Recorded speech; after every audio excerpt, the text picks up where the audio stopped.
Голомт банкны ашиг оны их 9 сард өсөлттэй гарахад хүүгийн орлого өндөр байсан нь зарим талаараа нөлөөлсөн. Оны ихнээс хүүгийн түвшин өндөр хэвээр байсан нь банкнуудын ашигт ажиллагаанд эргээр нөлөөсөн. Түүнчлэн Голомт банк өнгөрсөн оныг дуустал бизнес цэрэг нөлөө үзүүлэх үеэс хөрөнгөө цэгцлэхэд төвлөрч ажилласан. Энэ ажил дээр ихээхэн хүчин чармайлт гарган ажиллаж дуусгасан байна. Энэ утгаараа энэ жил манай санхүүгийн тайлан тэнцэл сайн гарах эерэг орчин бүрдсэнд тун их таатай байгаа. Өнгөрсөн жилийн тоон зөвлөлттэй харьцуулбал Голомт банкны цэвэр ашиг өнгөрсөн оны мууиес 66% өссөн нь бусад банкнуудаас хамгийн өндөрт тооцогдож байгаа. Магадгүй үүний өмнөх жилүүдэд цэвэр ашигын үзүүлэлт харьцангуй бага байсан баг. Ерөнхийдөө уул уурхайн салбар өсөлттэй байж, ялангуяа нүрсний экспорт өндөр байсан нь Монгол улсын эдийн засаг харьцангуй сайжрахад нөлөөлсөн.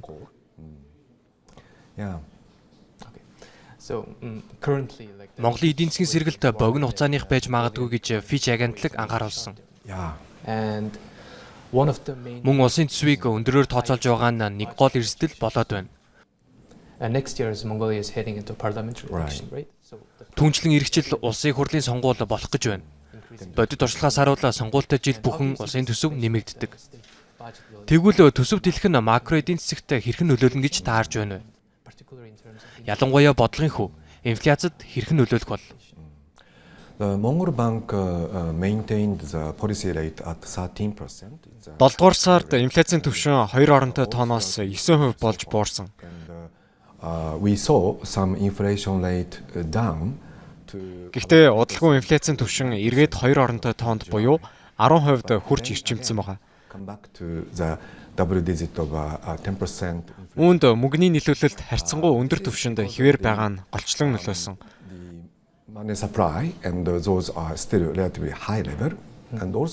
Түүнчлэн улсыг хурлаас төсвийг хилцэж байгааг мэдээлж байна. Миний бодлоор нэлээд амбицлог, эсвэл хэд өөдрөг төсөөлөлтэй байгаа юм шиг санагдсан.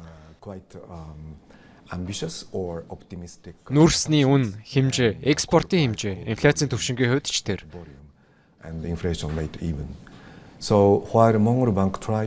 Монгол банк инфляцийг хязгаарлахаар мөнгөний хатуу бодлого баримталж байгаа энэ үед төсөвт хилэлттэй байгааг харж болохоор байна. Их маргаантай нөхцөл байдал байгаа гэж хэлж болно. Гэхдээ мөнгөний нийлүүлэлт өндөр байгаагаас эдийн засгийн үйл ажиллагаа сайжрах нь сайн хэрэг. Гэхдээ инфляцийг дахин эрчимжүүлэхгүй байх тал дээр онцгой анхаарах хэрэгтэй юм. Өнгөрсөн оноос Монголын системийн нөлөө бүхий банкнууд IPO хийж эхэлсэн. Үүний дараа хөрөнгийн зах цойлсон гэхэд хэлсдэхгүй. Банкнуудын үйл ажиллагаа харьцангуй сайн байгаа ч хувьцааны хаш хангалттай уналттай байсныг харж болно. Одоо бодлогын хүү ердийн үеэс өндөр байна. Хөрөнгө оруулагчид хувьцаанаас илүү бондод илүү хошуурч эхэлсэн. Банкны салбарт олон жил ажилласан. Туршлагатай хүний хувьд энэ чиг хандлага хизээ өмнөхдөө очих бол.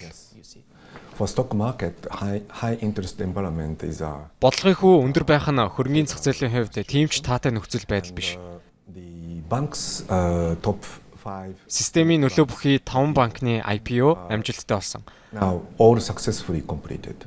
Үүний үр дүнд Монголын хөрөнгөний биржийн нийт зах зээлийн үнэлгээ 2 дахин нэмэгдсэн. Ийхүү сүүлийн 1 жилийн хугацаанд хөрөнгөний зах зээлд маш их хэмжээний мөнгө орж ирсэн нь мэдээж банкнуудын амжилттай IPO-той холбоотой. Гэсэн хэдий ч санхүүгийн нөөц ихтэй мэргэжлийн хөрөнгө оруулагчдын орон зай хангалтгүй байна. Өөрөөр хэлэх юм бол хувьцааны зах зээл төвлөрсөн хөрөнгө оруулагчдын мөнгө татарч байгаа. Бодлогын хүү өндөр байгаа нөхцөлд бондын өгөөж мөн өндөр байна. Энэ утгаараа хөрөнгө оруулагчид бондод хөрөнгө оруулах сонирхолтой байгаа гэсэн үг. Банкнуудын ил тод байдал, сайн засаглалыг нэмэгдүүлэхэд IPO-ны эерэг нөлөөтэй. Тиймээс миний хувьд IPO гаргах явдлыг дэмцэн байр суурьтай байдаг. I supportive for that IPO itself. Гэхдээ банкнуудын IPO гарах хугацаа зэргийг хуулиар зохицуулдаг. And even the timing. So Иймд жил хэрэггүй хугацаанд Монголын системийн нөлөө бүхий 5 банк IPO гаргаж Монголын хөрөнгийн биржийн зах зээлийн үнэлгээг 2 дахин нэмэгдүүлсэн. Тиймээс хувьцааны зах зээлд оруулах хөрөнгө оруулагчдын хөрөнгө бага зэрэг татарсан байна. So yeah. Мөн зөвхөн банкны салбарын хувьцааны үн гэлтгүй хувьцааны үн ерөөхдөө бага зэрэг унах тренд ажиглагдсан. Гэхдээ миний бодлоор урт хугацаанд энэ талаар тийм ч их санаа зовох хэрэггүй л болов. Яагад гэвэл бодлогын хүү өндөр байгаа ямар ч нөхцөл байдалд хувьцааны үн уналтад ордог. I hope those investors be a mid-term, long-term perspective and Тиймээс хөрөнгө оруулагчид дунд болон урт хугацаанд алсын хараатай байж хувьцаануудын зах зээлийн үнэлгээ нэмэгдэн гэдгийг олж харна гэж найдаж байна.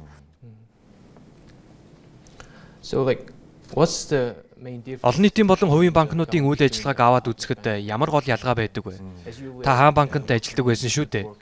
Тэр үед IPO гарах талаар хараахан яригдаж эхлэегүй байсан. Тэгэхээр олон нийтийн болон хувийн банкны гол ялгаа нь юундаа байна? Та зарим чухал зүйлсийг нь онцлохгүй юу? The bank's business is by nature it's very have a big social impact. Банкны бизнес нь нийгэм эдийн засгийн олон төрлийн үйл ажиллагаанд маш том нөлөө үзүүлдэг. Ялангуяа Монгол улсад банкны үйл ажиллагаа өөрөөр хэлбэл их том. Тиймээс банкны засаглал сайн байх ёстой. Сайн засаглал болон ил тод байдал нь заавал байх ёстой зүйл. Тиймээс хэдийгээр аливаа банк хувьцаагаа олон нийтэд нээлттэй санал болгоогүй байсан ч банк бол өндөр зохицуулалттай салбар тул Монгол банк арилжааны банкнуудыг ил тод тайлан гаргахыг шаарддаг. Тиймээс банкны салбар бол хамгийн өндөр зохицуулалттай салбар. IPO хийгээгүй байсан ч банкнууд санхүүгийн тайлангаа олон нийтэд нээлттэй танилцуулдаг. Одоо харин топ 5 банк IPO хийснээр банкнуудын 5-аас 10%-ийг хувьцаа эзэмшигчид эзэмшдэг болсон. Тиймээс дөрмийн дагуу бид хувьцаа эзэмшигч цөөнхийн эрх ашигыг анхаарч үзэх шаардлагатай болж байгаа. Тэгэхээр банкнууд олон нийтэд нээлттэй болсноор илүү ил тод байх шаардлага үүссэн. Үүнийгээ дагаад санхүүгийн үзүүлэлт тайлангаа илүү идэвхтэй гаргах ёстой. Банкнууд өөрсдийн вебсайт дээр хөрөнгө оруулагчдтай харилцах шинэ систем болж санхүүгийн үзүүлэлтүүдэд илүү сайн мэдээлдэг болсон байна. Энэ бол сайн зүйл шүү дээ. Банкны салбарын үйл ажиллагаа ил тод байх нь тухайн улсын ерхий эдийн засгийн нөхцөл байдалд ихээхэн нөлөөлдөг. Тиймээс дүгнэлт хэлэхэд зөв чиглэлдээ явж байна гэж харж байна. Сонирхол татж байгаа нэг асуулт байна. Голомт банкны хувьд хувьцаагаа эргүүлэн худалдаж авах төлөвлөгөө бий юу? Энэ чиглэлд та бүхэнд төлөвлөсөн зүйл байгаа болов уу? Well, currently we don't have such plan and Яг одоогор бол бидэнд энэ чиглэлд төлөвлөсөн зүйл байхгүй. Хувьцаагаа эргүүлэн худалдаж авах нь хувьцааны ханшид дэмжлэг болно гэж үздэг л дээ. Гэхдээ хувьцаагаа худалдаж авбал капитал буурна гэсэн үг. Бид хөрөнгийн суурь баазаа нэмэгдүүлж бэхжүүлэхийн тулд IPO хийсэн. Өндөр хэмжээний ногдол ашиг олгох, эсвэл хувьцаагаа эргүүлэн худалдаа авах нь хувьцаа эзэмшигчдэд илүү ашигтай, урамшуулах хэрэгсэл болж өгнө.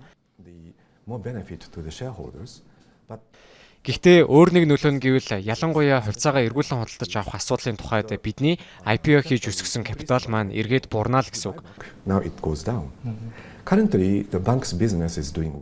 Одоогоор банкны бизнес нэлээд сайн явж байгаа. Зээлийн өсөлт цаашид нэмэгдэн гэсэн хүлээлттэй байгаа.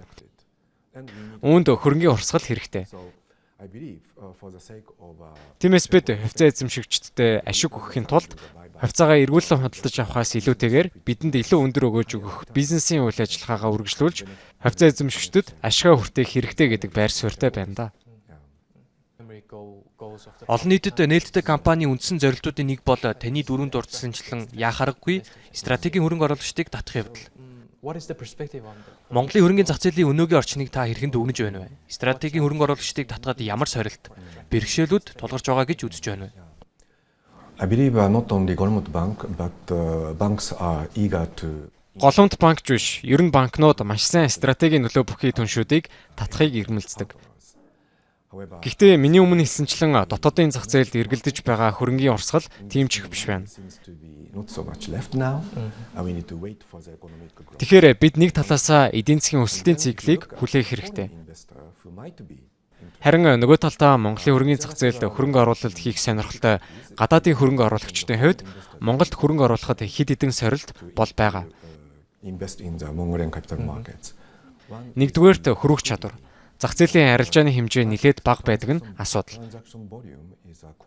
Хэрвээ зах зээлээс гарахыг хүссэн тохиолдолд магадгүй тухайн хөрөнгө оруулагчид 5-аас 10 жилийн хугацаанд хөрөнгө оруулалт хийгээд эргээд гарья гэхэд яг одоогийн нөхцөл байдал дээр гэвэл тунч амаргүй асуудал. Яагад гэвэл Монголын хөрөнгөний мэржээр хийгдэх нэг өдрийн арилжааны хэмжээ маш хязгаарлагдмал. Хөрвөх чадвар нэлээд бага учраас гарах нь хүндрэлтэй. Түнчлэн төгрөгийн $10-тай харьцаханш суларсан. Ялангуяа өнгөрсөн онд 21%-аар суларсан шүү дээ. Тиймээс гадаадынхан өндөр өгөөжтэй байхын тулд $10 эсвэл өөрсдийн валютаар хөрөнгө оруулалтаа оруулж болно. Тэгэхээр төгрөгийн ханш сулрах эрсдэлтэй байгаа нь эргээд тэдний эргэлзээг төрүүлж байгаа юм.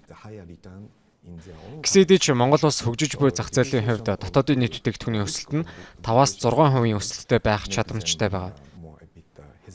Хүн ам цөөтэй, баялаг нөөц ихтэй, хөдөө аж ахуй, аялал жуулчлал, инженерчлэл, финтекийн хөгжил зэрэг нь харьцангуй өндөр боловсралтай хүн амыг бий болгож байгаа. Тиймээс дунд болон урт хугацаанд Монгол хөгжиж буй орны хувьд хөрөнгө оруулагчдын сонирхлыг татах үз хэвээр байна гэдэгт би итгэж байгаа. Маш урт хугацааны хөрөнгө оруулалт хийх сонирхолтой гадаадын хөрөнгө оруулагч ч гэсэн сонирхож магадгүй. Зах зээлд ийм төрлийн хөрөнгө оруулагчтай болвол сайн хэрэг гэж бодож байна.